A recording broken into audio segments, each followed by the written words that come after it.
It's time for episode 93 of The Crisis Show here on Google Hangouts, on YouTube, and wherever else you have this link around the world. Tonight, we're going to talk about that terrorist threat against the Mall of America and other threats by terrorist groups. Good evening from New York. My name is Rich Klein. I'm president of Rich Klein Crisis Management in New York and founder and host of The Crisis Show. And I'm really pleased tonight to have two really super guests. Both of them have been on the show before. First of all, from Charlotte, North Carolina, he is the president of Nader Associates. He helps organizations implement and manage workplace security strategy with a specialty in workplace violence prevention. And beyond having worked as a postal inspector on the New York Division's major crimes team, Felix Nader recalls his time in the National Public Information immediately after the Postal Service's first major tragedy at Edmonton's post office on April 20th, 1986, when Robert Sherrill, a disgruntled employee, killed 14 employees before committing suicide. So welcome, Felix Nader Thank you. North Carolina. Nice to see you tonight, Felix. Nice seeing you again, Rich. Thanks. Also from Austin, Texas, another former military person, Ralph Fisk, whose background, 22 years in the U.S. Army. He's the head of Fisk Consulting. In addition, he served in management roles in the civilian sector. He is a training instructor, a senior instructor, course manager, expert in anti-counterterrorism measures, emergency response, WMDs, as well as chemical, biological, radiological, nuclear, and explosive weapons welfare and defense. Ralph Fisk, welcome. Thank you, and thanks for having me back again, Mr. Klein. My pleasure. So, gentlemen, a lot to talk about. Obviously, with all we're hearing about ISIS and Al-Shabaab, I think is the pronunciation. Most people have heard about this video that came out 2 days ago, in which this terrorist group is saying it's going to attack the largest mall in the United States, the Mall of America in Minnesota. And when I saw that video, gentlemen, it occurred to me that here in the States, we don't really, we rely so much on law enforcement to take care of us, and we all know they do a great job.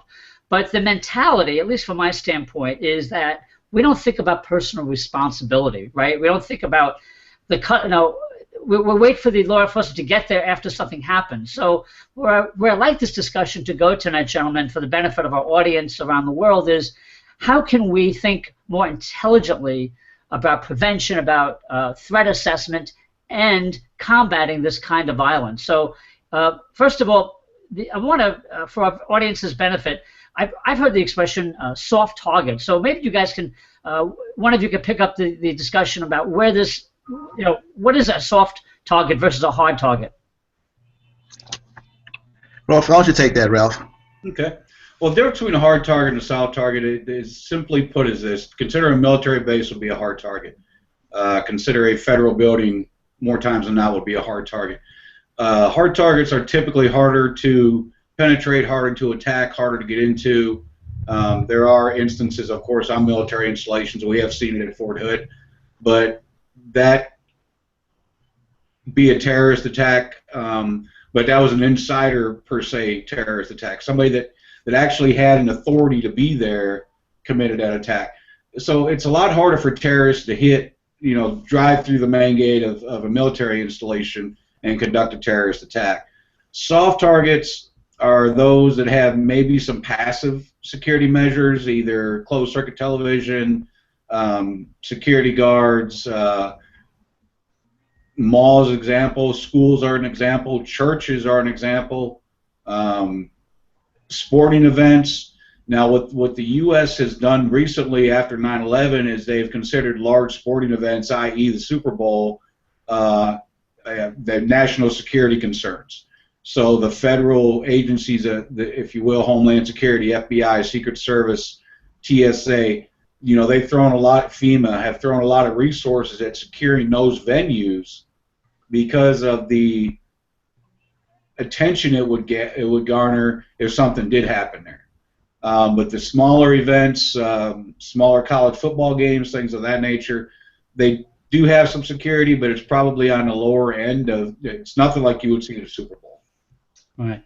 Well, before I get to you, folks, I want to get to you in a minute. I want to first read a statement that, because I'm in the crisis communications business, and I like to see more companies. I like to see companies have a better dialogue with the public about what they're doing, Yes. to make people feel safe. So let me read this statement from Westfield, which is this Australian-based company that runs a lot of malls, including the Mall of America.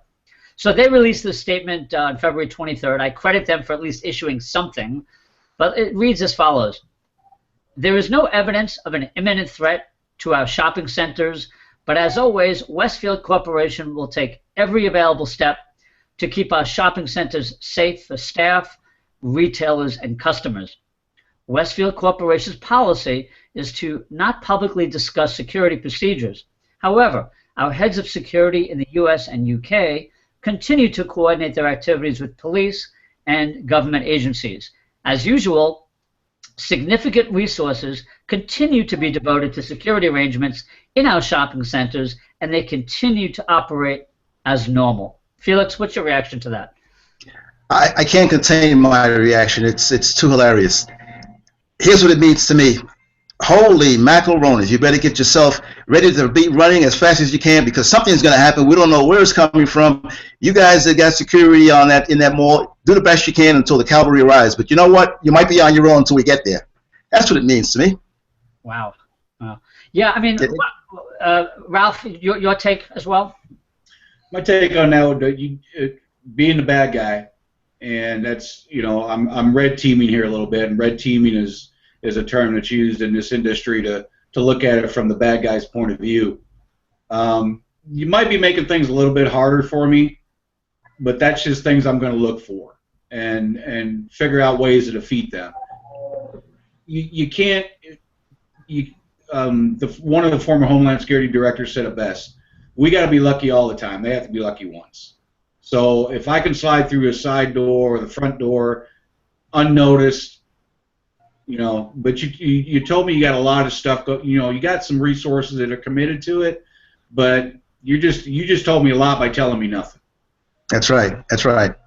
Yeah, you know, it's also interesting, gentlemen, is you know, the Homeland Security chief was interviewed on CNN. I'm just calling it up now. DHS Secretary Jay Johnson. Hold on, there's just audio coming up here. One of those advertisements that pop up. Hold on, let me just get rid of this. You know, this is something that really troubles me. You know, we talked about just a moment ago, the statement released by Mall of America, and then we have the head of Homeland Security telling shoppers at Mall of America to be particularly careful. It's the same old stuff. Be vigilant. My opinion, gentlemen, is if we teach college students on campuses what to do if there's an active shooter, for instance, in terms of how to protect themselves, how to save their own life, and hopefully the lives of others, why do we not do that in other situations like this? And this is just beyond me. And I would also add that I wish that American society would think more like Israelis, where everybody has a personal responsibility for safety against terrorism. So I'd like to move the discussion that way and get your thoughts on that. Well, let me jump into that, because there's a big difference between the university and the provost and those people who control students versus a workplace where the CEO isn't going to control any employee there other than the mandated expectations of he or she doing their work. So the two are different. I agree with you that workplaces, whatever definition of a workplace you may have, has an obligation. I call it a fiduciary responsibility and duty to make sure that their workplaces are as safe as they can be. A force multiplier, and they failed not to appreciate this as an ROI, a return on the investment is. If you go out of your way to invest in people's safety and security, and you train the workforce, the value and the benefit to be derived from properly training the workforce is they become force multipliers in the street, in the universities, in the hospitals, in the public malls. They know what to do, and they can be empowered to make decisions a little bit better prepared than what is being allowed now, because it costs too much money. It's too much time and investment, or it's never going to happen here. Right. You know, the one of the things that also crossed my desk is just in, doing a little bit of research before the show is the Mall of America did this lockdown drill, and the mall says Westfield, the parent company, said that these are just typical monthly drills. Is it enough? Do these drills, are they effective, gentlemen, and for what you know about them? These lockdown drills? I think a lot of the lockdown drills that schools do, malls do, I think a lot of it is how much emphasis does that higher organization, does that CEO, does that superintendent, does that principal of particular schools, corporations, whatever, how much emphasis do they put into that exercise? Right. Is it a check the block kind of thing? Okay, we got to do one a month, so we're checking the block. Yeah, it's not like a fire drill that's mandatory, you know. Okay, we'll do it once a month to keep everybody happy, right? I mean, that's what I'm trying to get at here. But, but what emphasis are they putting into that? You know, we're doing our check the block this month. I've seen some school districts that even tweeted out that you know, such and such school district is doing a lockdown drill today. And yeah, you could argue that, well, you know, you're informing the public so the public don't freak out, or you know, little Johnny or little Susie don't text their mom while they're in school saying, well, school's locked down. But I also kind of think sometimes you need some of those no-notice exercises. Yeah. Yeah, I think this whole notion of lockdown, to me, has such a traumatizing a psychological impact. You're talking about kids who are not going to operate and perform in a real-life situation the way they were supposedly trained. I say invest in the staff and the teachers. Invest in the staff and the teachers. Show them what their responsibilities are, what they should be doing, because you're exposing to children who are going to run out of fear, and whatever training that takes place, it's not enough to create that muscle memory retention that's necessary for guys like, you know, Ralph and I. When we pull our handguns out and our weapons out, we know what's going to happen. It's going to go downrange and it's going to hit what we're trying to hit. But when you get an annual training or a semi-annual training of such a vast emotional contagion setting, it's difficult to really reenact it. But I applaud the effort. I really do. And something has to happen. Something has to be done. And if I could add just one more thing to what you're saying, Felix, and you're talking about force multipliers, who is going to control, and I know we got off the topic here just a little bit, and we switch over to schools and we need to get back onto the malls, but who's going to corral those kids and send them in the right direction? Yeah, that's where. I mean, take a bunch of kids at a mall or a museum. I mean, the analogy does cross over. You know, right. It goes back to the employees. How thoroughly are employees trained? How thoroughly are they exercised? As opposed to, okay, we're doing a lockdown drill today, so that means I go over to my office door and I lock the door. Right. You know, we talked on. Yeah. Yeah. You know, we talked. That's the extent of the training. We talked on the pre-show, gentlemen, which I think is also, to get back to the mall, which I think is interesting for any viewers out there who are property owners, not necessarily just of malls, but any kind of property owners or landlords and executives as well. You know, we talk about the level of security, the day-to-day security at a mall. Usually lower-wage employees, not necessarily with the kind of training that's needed to combat an active shooter and/or terrorism, right? So maybe you guys can elaborate on that from what you've seen in your professional work. Well, it's going back to the statement that was originally issued by the security director at Westerfield Malls. The level of security that we consider to be security is so minuscule. It really isn't security. It's just a Band-Aid on a gushing chest wound, and they expect it to have an effect. Real security training is scaring the daylights out of people so they can recognize what the outcome may be and then give them a set of skills necessary to minimize those risks. But workplaces don't want to do that. We don't want to heighten a sense of fear and a sense of concern, so we downplay the threat, and then we increase the risk by making it seem as though it's never going to happen. Well, you can say it's never going to happen, but I want to be able to have my kids empowered that when they hear a gunshot, they know to go behind cover. That's something that's going to stop them from being hit. And sometimes security is brutally honest, and it has to be brutally honest, because if you don't train people in a reality, they're going to be operate in their own world of unreality. Great point, Felix. Ralph, you want to pick up on that? Well, what I was going to say is, in going back to the training aspect of it, being retired military, and I'm sure Felix can agree with me on this, nothing substitutes something for training. You got to be trained on what you're doing. You got to be trained on your job. We had talked in a pre-show a little bit about what cost associated with training. Yes. There's a very good program out there that focuses on response, and I actually participated in this program about 3 years ago, and while I was participating in this particular class, there was a company there that had about, I want to say 8 to 10 other employees going through the training as well, and it's called CERT training, Community Emergency Response Teams. Basically what you learn a little bit of first aid, you learn a little bit of light rescue, you learn how to put out fires, you get kind of a really good layman's brief on terrorism, and the neat thing about it is it doesn't cost you anything, because it's provided by local organizations, and you can check out and see if your local first responders have a program. It's funded by Homeland Security. The only pay you might have to do, maybe to entice your employees to go, is just pay for the hours that they're at the training. But what you're going to gain out of it, going back to the term, and I love it, force multiplier, you're not only going to have somebody at your job that knows some of these basic skills, but you're also sending that person out into the street that knows some of these basic skills.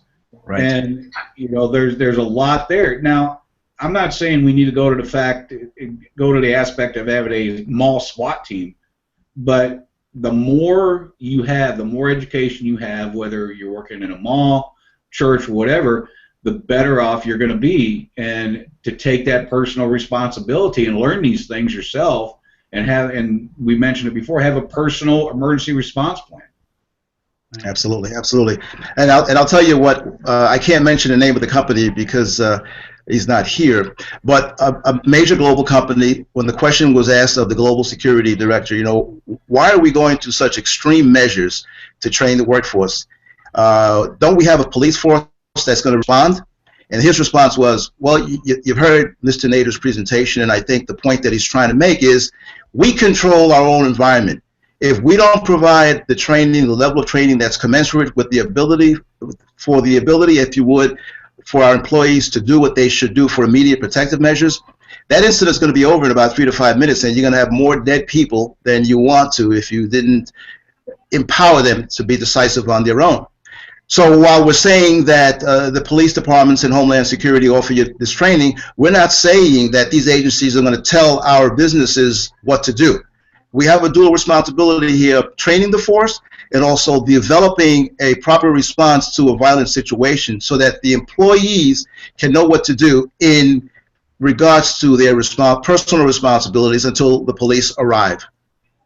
Yeah, thank you for that. Gentlemen, I also want to ask both of you, in your business world, when you're talking to clients about this, do you feel you have to, are they responsive to your pitch about, hey, this could happen and you need to do something about it? Or do you have to do a real, push to say, hey, you need to do this? I mean, do they come to you, or do you have to go to them? How does that work? Well, if you want to take a shot at it first, then I'll piggyback. I guess the best way, it's hard sometimes to get in the door, number one, because a lot of people a lot of higher corporations, even smaller ones, have the mindset, the mentality, it's not going to happen here. So what do I need to worry about it for? Ones that do usually have a good handle on how they want, or that approach for information on it is, ones that have a lot of people or deal with hazardous materials, things like that. Of course, they got regulatory guidelines that they have to follow, so yes. But smaller organizations like, say, Rich Klein Consulting Group, they're not beating down your door to get information from you. Right. Because, again, they're going to that mindset, I'm small, I don't even have anything to do with terrorism, and sorry to say that Rich Klein Consulting Group is a soft target. Yeah, it's a very good point, Ralph. If I may add to Ralph's humongous point there, here's the problem. The folks that contact me, the folks that contact Ralph, they're enthusiastic, they're motivated, they're excited, they understand the potential risk, they understand the threat. But it's now selling it. They've got to go back and sell it to their circle of decision makers as to the realities of it. When I come in to make the pitch, here's what I say. Damn the torpedoes, full steam ahead. Then I pause. You know what I mean by that? Stop worrying about other people's statistics and ask your staff the statistics that are relevant to your business, Mr. and Miss Employer. Do you know the threat? Do you know the risk? Do you know how many people have been victimized? Do you know how many people have been issued terminations who have uttered concerns of safety and security? When you can assess and evaluate and critically assess your workplaces and come up with the answers to those questions, then you could say that criteria is valid. But for you to say it's not going to happen here because statistically it only happens 5.6% of the time, that's a wrong approach. That's an impractical approach, and it's not security-minded. So derive and develop your plans around your unique workplace setting that focuses in on your risk, whether you're retail, whether you're a mall, whether you're a hospital, a school, or a warehouse. What are the risks that you're immediately exposed to, and how are you going to manage those risks?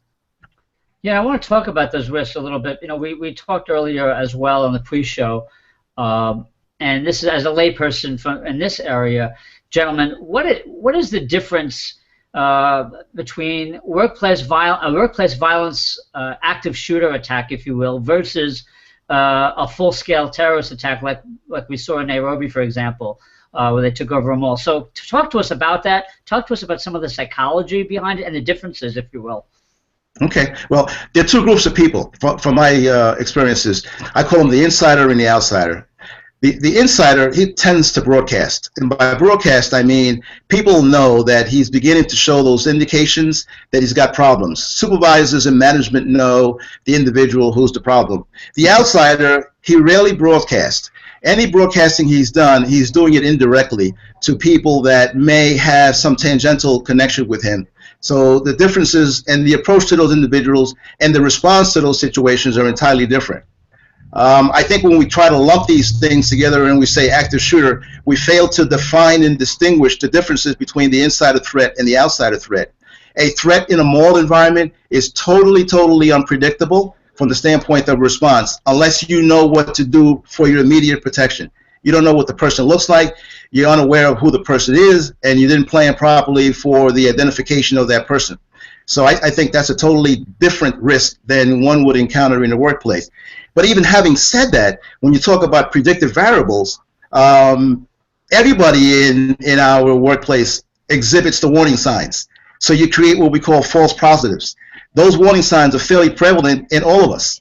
And so that's another joke or another myth, I say, that is used to create an impression that just by giving you those warning signs, we're creating a safer workplace. No, it goes back to Ralph's point.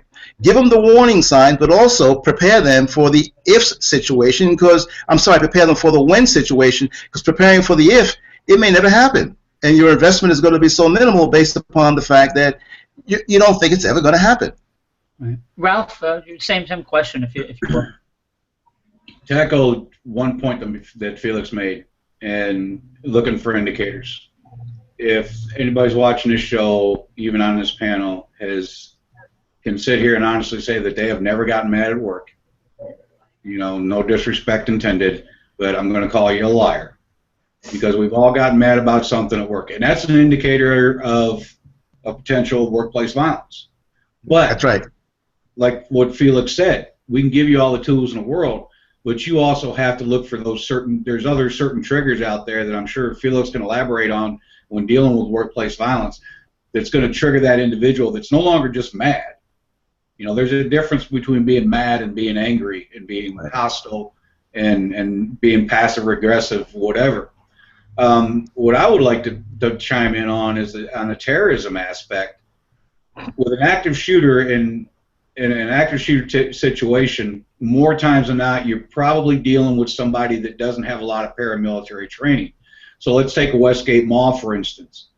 There was, estimated between 15 and 18 attackers that stormed the Westgate Mall. Yes. Every single one of those guys had planned together, had trained together to attack this mall. They knew what Joe on the right was going to do and what Jeff on the left was going to do. They knew what stores they were going into. They hit it with what I like to call violence of action, which means violence of action is you're going damn the torpedoes full speed ahead. Right. Whatever gets in front of you is going down. That's going right. down, getting hurt, something. With an active shooter situation, typically you don't have 2 or 3 people. And now I know a lot of times in every scenario, every single scenario, it's a smart thing to do. Police always look for the second shooter after they've gotten the first one. That's policy, that's protocol, that's very, very smart. Yeah, and they did that in Newtown, as I recall. Yes, they did. Yeah. Because That's right. what I see when I call 911 for an active shooter is a white guy with a gym bag. What Felix sees when he calls 911, if we're both in the same scenario, he sees a white guy with a gym bag with black pants, a red shirt. What Rich Klein sees is he sees a white guy with a gym bag with black pants, a red shirt, and a ball cap. So now you just got 3 different descriptions. Yeah. Right. So and that's why that protocol is in place, and it's an excellent protocol to have. That's right. And the thing about active shooters, and just touch on this one more time, is by FBI statistics, active shooter incidences are over way before the cops get there. That's right. That's terrorism, it's not going to be over by the time the cops get there. That's right. You know, and Ralph and Rich, if there's any CEO or any vice president, executive vice president, or any HR director or security director is listening to my voice right now, stop playing patsy with these real life situations. Train the force to be properly responsive to a threat that gets out of control. If a workplace situation that you allow to convert into an active shooter occurs, the workforce needs to know, no matter how distasteful it may sound, by the sound of my voice, they need to know what immediate protective measures to take. Here's the force multiplier on that. If you take the time to invest in those people, that same employee at IBM, at Hendricks Motor, or at any corporation that happens to be in a mall would know what to do to minimize the risk of others. But to play patsy and say that it won't happen because statistically since 2000 and 2013 when the FBI issued their report September 16th, they're going to come back and say, well, only 1,000 people were casualties compared to the millions of employees that we have. That's not the number you look at. You look at that one employee that could become a casualty, that one mall visitor or guest that might become a casualty. Can that person minimize his or her risk? So let's take this stuff seriously. And stop playing as though it's never going to happen. Yeah, and thanks for that. You know, I want to also talk about something else that came out in the news. I think it was last day or so. Let me just call it up here from my own memory. It had FBI's assessment that there are now in all 50 states ISIS cells and active sleeper cells, they call them. Sorry, ISIS sleeper cells in every state. Now, if that's not a cause for alarm, because these people, I imagine, operate under the radar. They very often may have jobs in the workplace, right, and could make a plan in their own workplace just because they want to create havoc and create terror. So, talk to me about, should we be more concerned with this ISIS group compared to past terrorist groups that this country has faced? If you take this stuff seriously, and if you're paying attention to the ISIS recruitment messages and their marketing campaigns, they're not going after you and Ralph and I. They're going after the disgruntled person who has issues with the workplace, has issues with society, and has issues with America. That's why we're so vulnerable. So if there's no due diligence and if there's no fiduciary responsibility in workplaces to treat people with dignity and respect, instead of the way we treat them and then rationalize our behavior the same way they rationalize their behavior, we're going to be contributing to easy martyrs, people who are going to come pick up the opportunity to run and exact their vengeance on America because someone sold them a false bill of goods that sounded good to them. So we're giving up our responsibility here at home at minimizing the threat. Yeah, in fact, just late today there was word out of Brooklyn, New York that the FBI picked up 3 people that were plotting to kill the president, plotting to kill officers. They were apparently on the way to Turkey to allegedly go into Syria to get some ISIS training. So that was a big report on CNN tonight, right before we came on air. So it goes to your point. Of course, we don't know the mindset of these suspects, but it sounded pretty serious. Ralph, what are your thoughts about what Felix said, but also this line between workplace violence and terrorism, if there is one? the couple of points I want to make. Number one is, here's a news flash. Al-Qaeda's had sleeper cells in the U.S., Hezbollah, Hamas, the Palestinian Jihad. You could take any terrorist group out there, the Red Army faction, the IRA, have had sleeper cells in this country. They're here. I mean, it's a matter of just acknowledging the fact that they're here.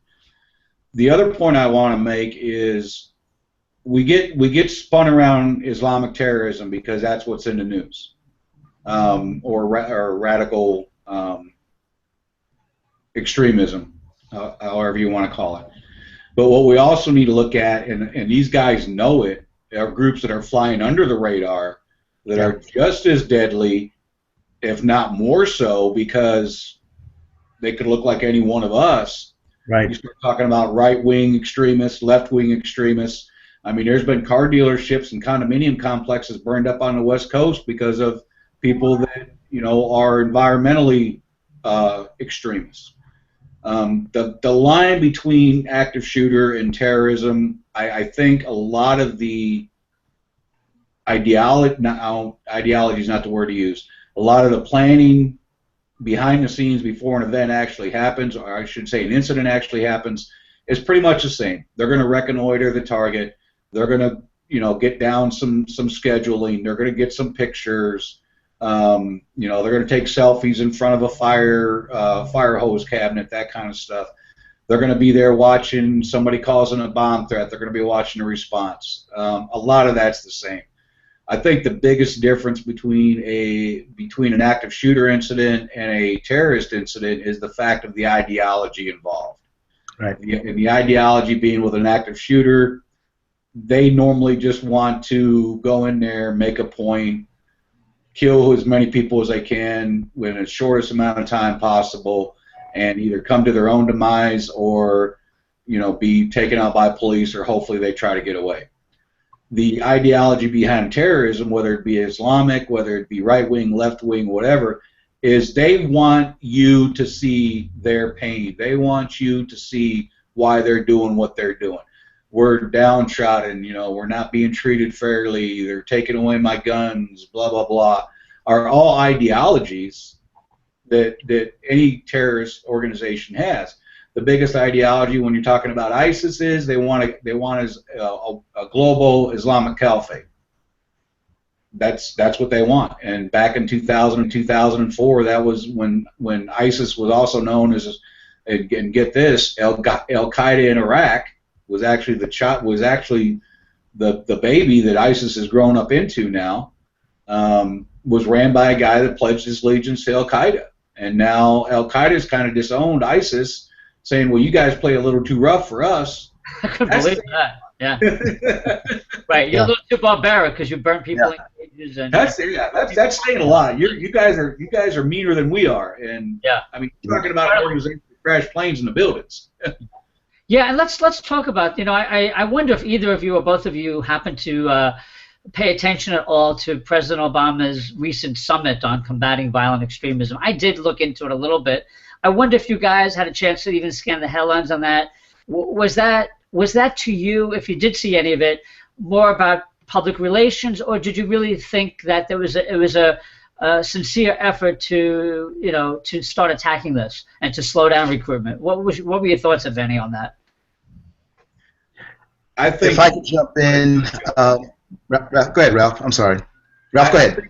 I think the intent behind it is great. I think we need to look at other avenues to you know, help these people that are in America, whether they're, you know, they're American citizens or whatever, to have them look at other avenues. I think it's a legitimate effort. However, I don't know if it's going to be a doable effort. I mean, we're a week out of the summit now, and we've bagged 3 guys in New York City today on the way to do God knows what. I think as long the big pull right now for ISIS and what they got their finger on right now is social media, and a lot of younger kids these days, I say kids. I mean, I feel bad saying that. But a lot of these younger kids that are impressionable today they're addicted to social media. I mean, how many times does your son or daughter check their Facebook status? You know, they're addicted to social media, and they're seeing these things that other people are doing, and it's being twisted. I mean, it's like trying to get good information out of a news. You got to look at 3 different news agencies and try to pick and choose what you believe. Which channel you're going to watch? Yeah. Exactly. Yeah. So it's basically the same thing. Please, Felix. Yeah, Felix. Felix, thoughts on that? Oh no, I just wanted to piggyback off of Ralph's valid point. What else can the president say? You know, what else can the president do but try to not disarm the Americans, but at least give us a sense that we're under control and that everybody's doing the best that can be done under the circumstances. But the spawning of ideologies in our country began a long time ago. And those ideologies are in our workplaces, whether you consider yourself an extreme religious or anti-abortionist or whatever the case may be, you know, Second Amendment rights, extremist point of view, they're within our organizations. And as Ralph said earlier, we should focus our energies in also identifying the at-risk situations in our workplaces that give these people the thought to feel real or imagine that they have to exact their vengeance on a perceived or imagined injustice. So I think he's doing the best he can. I don't want to be critical because I have no reason to be critical. I think it's tough in his position to reveal his full deck of cards. He's not in the position to do that. He's to lead. So I commend him for the effort. I just think that workplaces, and I include malls, and I include movie theaters and hospitals and schools, need to get off their comfort zone and look at this stuff as a real threat. And look at prevention as the ingredient that never gets to that active shooter individual that ultimately will exact their vengeance. Invest in that prevention and help the workforce understand what they can do to minimize their risks. Gentlemen, yeah, and actually you raised something, Felix. I'd like to start wrapping up the show on that point, and I wonder if you guys could talk about maybe some tips for the executives that do watch the show around the world. Maybe where do they say, you talked about prevention, could you dig in a little bit to that, maybe give them a little flavor of what that looks like? Where do they start? Because I imagine a lot of people watching this, they're a little overwhelmed by all this. Where do we start? So if you could start that dialogue a little bit, that'd be great. Yeah, and I'll keep it brief. Prevention is proactive activity that helps avert disaster. It's an investment in technology. It's an investment in training. It's an investment in people. It's an investment in understanding that this is all workforce safety and security. So that if you ever get to that uneventful day, if you would, where someone decides to go postal, at least the workforce will know what to do in that situation. It's a commitment that says we're behind workforce safety and security. And we understand that it's a huge commitment, but the investment are going to be in line with our commitment.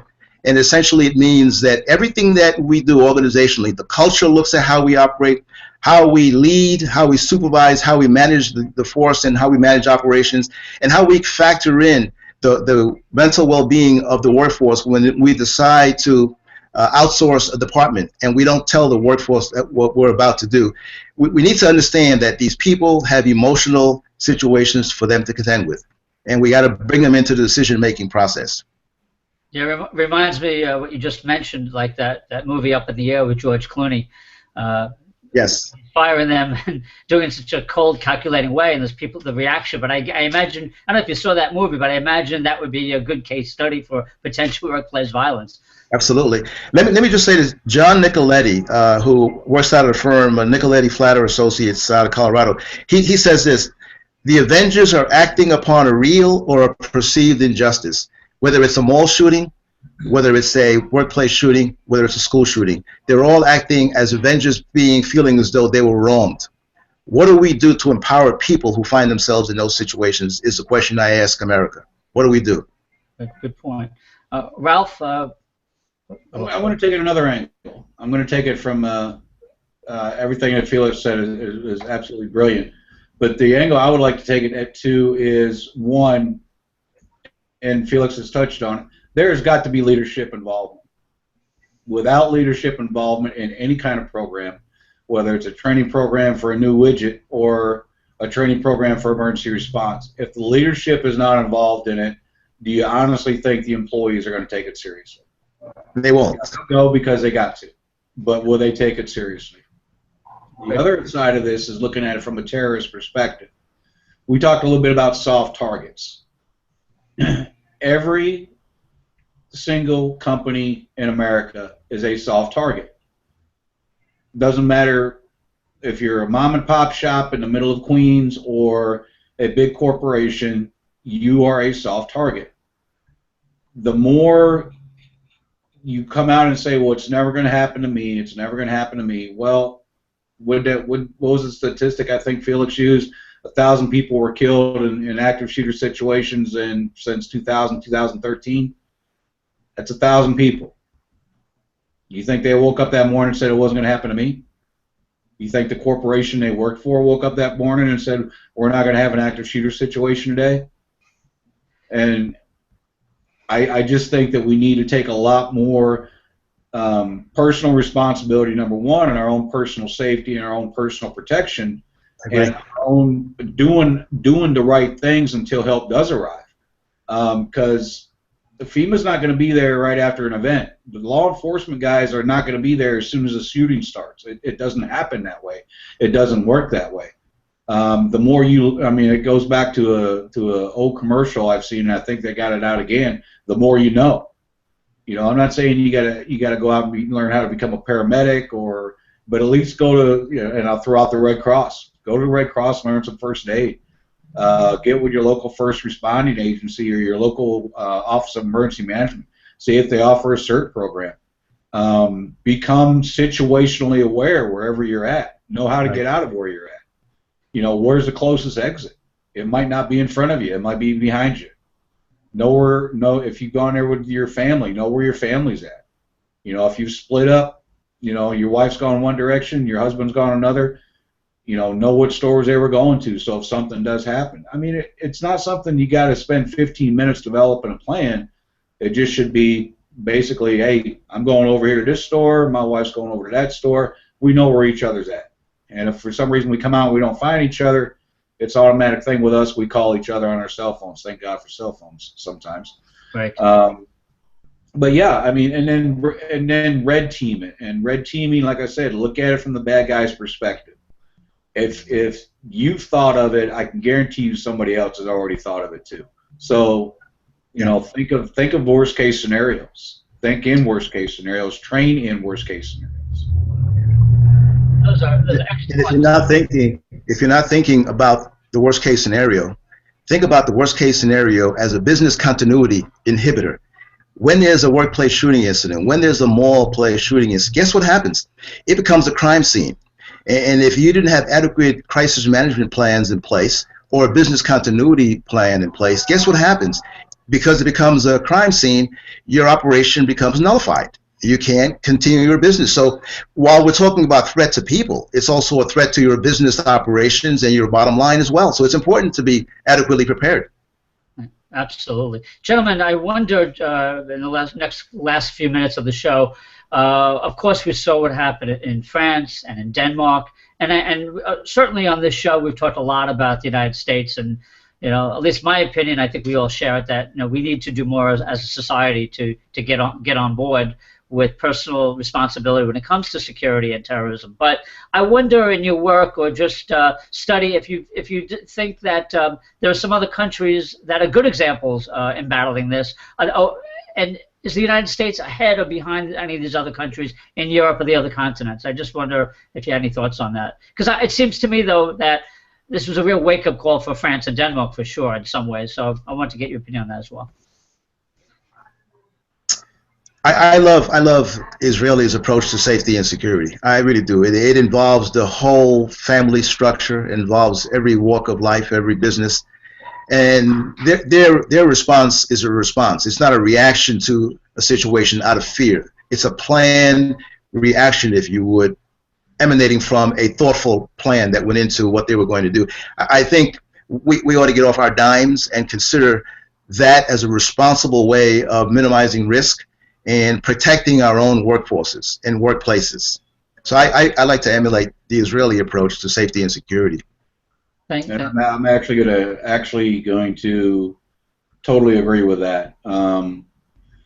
Everybody, from my understanding, in Israel is basically trained, has a thought process of I'm a responder to an incident. Yes. I love America. It's the country of my birth. I served 22 years in the military to defend her. We're lazy. Bottom line up front, we are a lazy nation. And I say that in this respect, in that we always expect somebody to come there and protect us and save us and keep us out of trouble and be there to take care of us if something bad happens. Hear, hear. A bunch of case points out there that I can talk about. Katrina, Rita, any other national disaster that's happened. Tornadoes splitting through the Midwest. Right. Not only are you affected by that, but also first responders are affected by that, which means fire stations might be damaged, police departments might be damaged, police officers, firefighters, medical personnel may be killed. We need to take personal responsibility in our own protection now, and our own protection and safety. Now, I'm not saying go out here tomorrow to a sporting goods store and stock up on weapons. I'm not saying that at all. You don't need a gun to protect yourself. You don't need a gun to provide for your own security. You just need to have a situational awareness of what's going on around you, how to avoid it, what to do if something happens. And I'm not. You don't have to be a firefighter or a battalion chief in a fire department to know what to do if something happens. Take it upon yourself. FEMA puts out a great information about being self-sustaining for 96 hours after a natural disaster. Disaster, yeah. Yeah. And I don't. We put a lot of stock into that as a society. I mean, there's some of us out there that do, and you know, we look at our situational awareness and we look how to take care of ourselves. But I think as a nation, the focus isn't there, and it's because we don't want it to be there because it's not going to happen to us. Right. Yeah, and I'm actually personally surprised, living in New York City during 9/11. That's here we are, how many 14 years later. That lesson wasn't enough for all of us to get that message that both of you just put out so beautifully. So thank you both for that. Any closing thoughts before we wrap up, gentlemen, and anything else? Just from my point of view, workplaces, please understand the definition of commitment. Please understand the definition of investment. Please understand the definition of prevention. And add one more, the fourth one, force multiplier, because that's your ROI. That's your mom, your brother, your sister, your cousin, in a mall somewhere that is empowered to know what to do, when to do, and why to do. Thank you. Ralph, anything you want to add? Just one last point. I've echoed it enough times. I think we need to take personal responsibility for our own protection, our own security, and our own safety, and taking care of ourselves when the bad things do happen, because the fire department isn't going to be there right away. The police department isn't going to be there right away. And, seeing something and saying something is a good slogan to have, but you really got to understand what you're seeing before you say it. Absolutely. A guy dumping an empty soda cup into a trash can, I'm seeing something. Yeah. But a guy dumping a shoebox into a trash can that you hear a thud when it hits the bottom, that might be worth saying something about, because there's a big difference. Excellent. Thanks for saying that, Ralph. Yeah, and I just want to add to that, from my perspective of crisis communications, I think there's so much more, especially when we're talking about these kinds of what I call worst-case scenarios that we all agree, active shooters, terrorism are as bad as you can get. And there's a planning that goes into this in terms of messaging, in terms of communications. We see ISIS using social media. Well, companies should be using social media as well, and much better than they are today when a crisis happens. And don't wait till the crisis happens to think about what you're going to say if, God forbid, you have lost employees or staff or loved ones in a disaster incident. There is plenty of opportunity when things are good, when things are safe, to prepare, just like Felix and Ralph talked about preparation and training and drills. The same applies for the communications. There's so much you can do long before something happens. Now is the time to do that. So I want to leave with that thought as well on the communication side. Felix Nader from Charlotte, North Carolina, and my hometown of Long Island as well. Thank you so much. Ralph, Pleasure. Thank Ralph, and thank you. Ralph from Fisk Consulting, Austin, Texas. Thank you so much. This was a great show. I hope our viewers got something out of it. For those of you watching during this live broadcast or on the recording, please use hashtag The Crisis Show if there's anything you heard from, and there was a lot of good nuggets here, by the way. I'm going to tweet out a few myself. If there's anything you heard from Felix or Ralph or myself, please use hashtag The Crisis Show. This was episode 93. If you want to look at past episodes, please go to www.thecrisisshow.com. A lot of good material similar to this as well. So thank you so much again, gentlemen, and we'll do it again soon. Have a great evening. Thank you. Good night, Ralph. Good night, Rich. And thank you for watching, viewers. Good night, everyone. You bet.